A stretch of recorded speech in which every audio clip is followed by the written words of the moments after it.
Quintal, troisième étape du DTS 2014, après la Savoie et les Hautes-Alpes. Donc maintenant c'est place au 74, avant l'ultime finale la semaine prochaine à Grenoble, à l'usine de Vorep. On a à peu près 30 grimpeurs aujourd'hui, donc sur des voies qui s'étalent du D6 au D11+, pour les qualifs, et une finale en D11. Donc même cotation que la voie la plus dure, puisque les mecs vont grimper pratiquement les 10 voies dans la journée. Donc ils vont être bien rincés pour aborder la finale. Alors comment ça se passe alors les qualifs alors? Donc on met 1000 points par voie et on divise ces 1000 points par le nombre de grimpeurs qui ont fait la voie et on retient les 8 meilleurs qui ont marqué le plus de points pour la finale. Et cette année, qu'est-ce qui est en tête alors? Alors pour le moment, sur les deux premières étapes, il y a Pierrick Finn qui est en tête, suivi de très près par Pierre-Alexandre Keller, qui sont là tous les deux.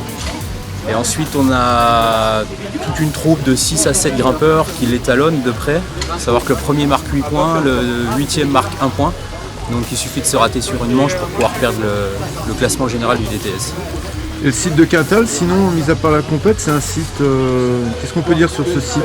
Alors ce site, il a été équipé, ça a commencé il y a 3 ans par quelques lignes, par Kevin Père qui avait repéré ça depuis la route. Donc il s'est renseigné auprès des grimpeurs locaux, il n'y avait rien à faire pour faire de l'escalade libre. Donc avec les autorisations, on a commencé à équiper en dry exclusivement. Et depuis l'année dernière, on a vraiment mis les bouchées doubles pour organiser le premier DTS. On a équipé une quinzaine de lignes ici. Donc la plus dure, ça doit être un D13 qui n'a pas encore été réalisé, c'est à confirmer. Et il y a quelques lignes qui restent encore à ouvrir. Et les plus faciles? Les plus faciles, il y a beaucoup de voies d'initiation puisque c'est pas tellement vertical, enfin pas tellement déversant, c'est plutôt vertical. Vertical voire léger dévers. Donc ça commence à D4, beaucoup de voies en D5, D6. Pour les débutants, c'est vraiment l'idéal.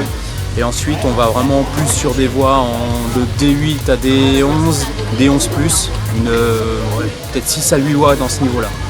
Et sinon, l'avenir du dry et de la DTS, ça donne quoi là? Ça marche bien quoi? Il y a toujours de l'engouement? Il y a toujours de l'engouement. Je veux dire, l'avenir sera limité dans le sens où il faut qu'on trouve des spots à équiper, sinon on fera toujours les compètes aux mêmes endroits et tout le monde va connaître, donc il y aura beaucoup moins de à-vue entre guillemets.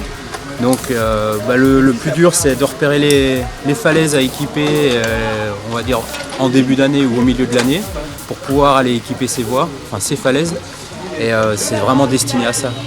Mais après le DTS, il faut le prendre comme un tremplin pour les Coupes du Monde de glace, pour les jeunes qui veulent faire cette expérience-là, les forts grimpeurs, qui peuvent vraiment percer dans cette discipline qui bientôt, on l'espère, sera olympique.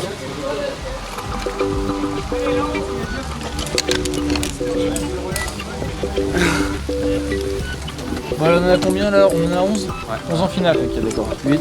Ça me fait 11 lots. Choisis le bon. Oui, refile-moi pas un lot pourri, Pablo, s'il te plaît. Pareil. D'accord. C'est peut-être qui vient. Et la démo que je vais faire, elle va déterminer le temps que vous aurez.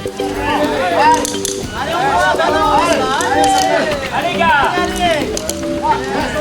Allez, on va sur la piste suivante. Allez, on va. Allez. Allez, ouais.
Allez, les gars.